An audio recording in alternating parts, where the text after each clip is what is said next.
একটা সংসারে আপনি যতদিন খাটতে পারবেন, যতদিন ওই সংসারটার জন্য করতে পারবেন, ঠিক ততদিনই ওই সংসারে আপনার কদর থাকবে, আপনার আধিপত্য থাকবে। কিন্তু একটা নির্দিষ্ট বয়সের পর যখন আপনি আর কর্মঠ থাকবেন না, ঠিক তখনই আপনি দেখবেন আপনার এই একটু একটু তিল তিল করে গড়ে তোলা সংসারটাতে পরবর্তী প্রজন্ম এসে আপনাকে বুঝিয়ে দেবে যে এই সংসারে আপনার আর কোনো মূল্যই নেই।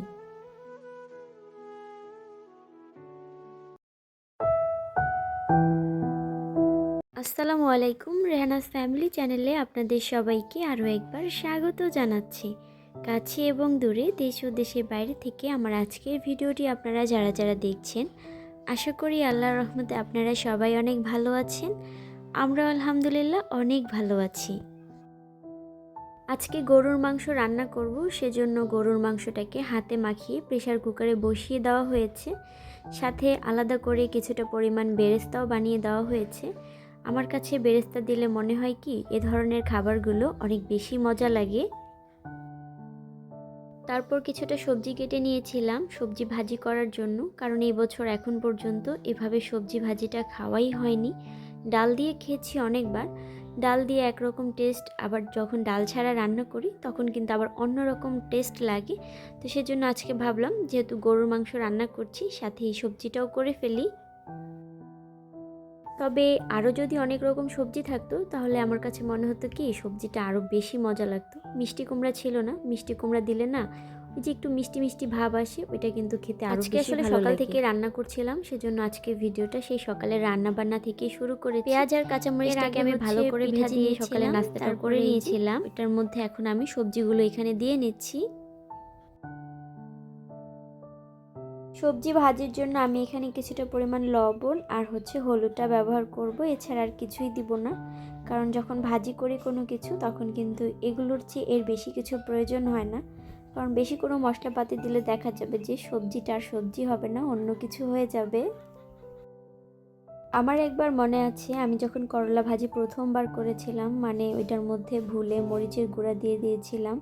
পরে দেখলাম যে কেমন যেন একটু লালচে লালচে ভাব এসেছে। আসলে তখন তো আমি ওটা বুঝিনি। পরে রান্না শেষে যখন আমার মা বলল যে এটা এরকম লাল লাল দেখায় কেন, তখন বলেছিলাম যে মরিচের গুঁড়া দিয়েছি। তো সেদিন থেকেই জানি আর কি, যখন কোনো কিছু ভাজি করব তখন আর মরিচের গুঁড়াটা ব্যবহার করব না, শুধুমাত্র কাঁচা মরিচটা ব্যবহার করলেই হয়ে যাবে। আসলে প্রথম প্রথম যখন কোনো কিছু রান্না করা হয় তখন কিন্তু এরকমই হয়। তবে এখন যদি প্রথম প্রথম কোনো কিছু রান্না করতে যাই এরকম কিন্তু ভুল আর হয় না, কারণ এখন তো মোটামুটি রান্নার বিষয়ে কিছু হলেও জানি। এই পাশের চুলাটাতে তো আমি ভাজি করে নিচ্ছিলাম, আর অন্য পাশের চুলাতে গরুর মাংসটা প্রেসার কুকারের মধ্যেই আছে, ওটাও এখন পর্যন্ত হয়ে যায়নি। আর কয়েকটা সিটি আসলেই তারপরে নামিয়ে ফেলবো। এর আগে একদিন গরুর মাংসটা রান্না করেছিলাম, সেদিন প্রেসার কুকারেই দিয়েছিলাম। তারপরেও কেন যেন মনে হয়েছে কি আর একটু রাখলে হয়তো ভালো হতো, মানে ভালো করে সেদ্ধ হয়নি। তো আজকে আর কি একটু বেশি সময় ধরেই রাখছি যাতে একদম ভালো করে সেদ্ধ হয়ে যায়, মানে হাত দিয়ে যাতে ছেঁড়া যায়। কিন্তু ওই যে খাবারের সময় যে কামড়ে কামড়ে ছিঁড়তে হয় ওইটা কিন্তু একটুও ভালো লাগে না। সবজি ভাজিতে এদিকে আমি আবার একটু মটরশুঁটি দিয়ে দিয়েছি যাতে আরেকটু ভালো লাগে খেতে, এর জন্য। তো এখন আর কি ঢাকনা দিয়ে একদম ঢেকে রেখে দিব। তারপরে আর কি কিছুক্ষণ নাড়াচাড়া করে এই সবজিটাকে আমি নামিয়ে ফেলবো। অনেকেই হয়তো ভিডিও রাতের বেলা এডিটিং করে ভয়েস দিয়ে রেখে দেয়, কিন্তু আসলে আমার না সেরকম সুযোগ হয়ে ওঠে না। দেখা যায় যে রাতের বেলা কিছু না কিছু একটা জিনিস দেখি, দেখতে দেখতে তারপরে ঘুমিয়ে যাই, তো আমার আর এডিট করা হয় না। কিন্তু এই যে আমি যে দুপুরবেলা ভয়েস দিই যখন, মানে তখন আমার এত পরিমাণে ঘুম আসে, মনে হয় কি আমি আর ভিডিওতে ভয়েসই দিতে পারবো না, ঘুমিয়েই পড়বো। এমন অনেক দিন হয়েছে, মানে ভালো লাগছে না, খুব বেশি ঘুম এসে পড়েছে, তখন আমি আবার ভিডিওতে ভয়েস দেওয়া রেখে ঘুমিয়ে পড়েছিলাম। ভিডিও বানাতে যেমন তেমন, ভিডিওতে ভয়েস দেওয়াই যেন অনেক কষ্টের একটা কাজ। আসলে এত কথা কোথা থেকে বলবো, মানে যখনই ভিডিও এডিট করতে বসি তখন শুধু এটাই চিন্তা করি যে কি কথা বলবো। রান্নাবান্না শেষ করে নিয়েছিলাম, যেহেতু আজকে একদম সকালবেলায় রান্নাবান্না শেষ করেছি, কারণ আজকে বাসায় অনেক কাজ করতে হবে আমাকে, সেজন্য একদম তাড়াহুড়ো করে সকালবেলায় রান্নাগুলো শেষ করে ফেলেছি। এখানে হুমায়রাকে একটু পড়াচ্ছিলাম, মানে এগুলোর আসলে সেরকমভাবে পড়তে পারে না, তবে ছবি দেখে কিন্তু বেশ ভালোই বোঝে আর খুব মজাও পায়।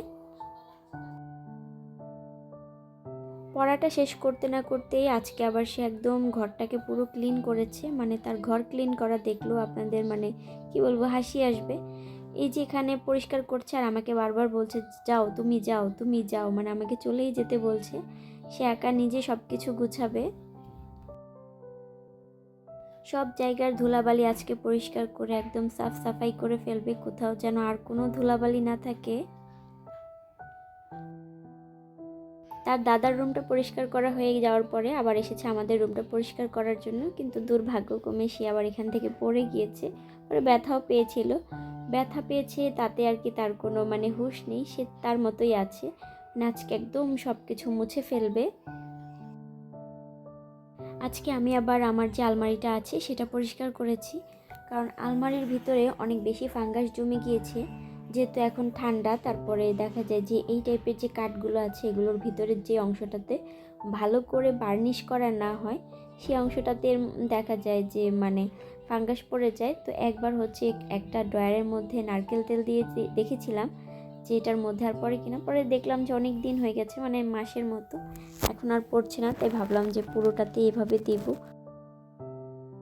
এর জন্য ভেতরে সব কাপড় নামিয়েছিলাম, তারপরে ভালো করে আগে একটা ভিজা কাপড় দিয়ে মুছে নিয়েছি। তারপরে কিন্তু আমি তেলটাকে সুন্দর করে লাগিয়ে দিয়েছিলাম যাতে মানে আর ফাঙ্গাসটা না পড়ে। আসলে তেল ব্যবহার করলেই কিন্তু ফাঙ্গাস আর পড়বে না।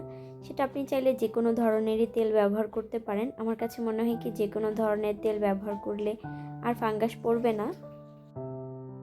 তো আজকে সেগুলো পরিষ্কার করতে করতে অনেকটা সময় চলে গিয়েছিল। আর যেদিন চিন্তা করি যে কিছু একটা জিনিস পরিষ্কার করব, সেদিন কিন্তু খুব তাড়াতাড়ি করে রান্নাবান্না সেরে নিই। এই যেখানে আমি বিছানা গুছাচ্ছিলাম, তো বিছানা গুছানোর অনেক আগেই কিন্তু আমি আলমারিটা গুছিয়ে নিয়েছি।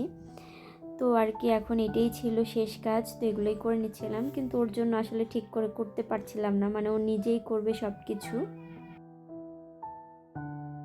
এই যে এখন আমি ভয়েস দিচ্ছি, পাশে তো শুয়ে আছে, বলছে মা আমি নিজেই আবার ভয়েস দিব, মানে ভয়েসটাও বোঝে, কি একটা অবস্থা।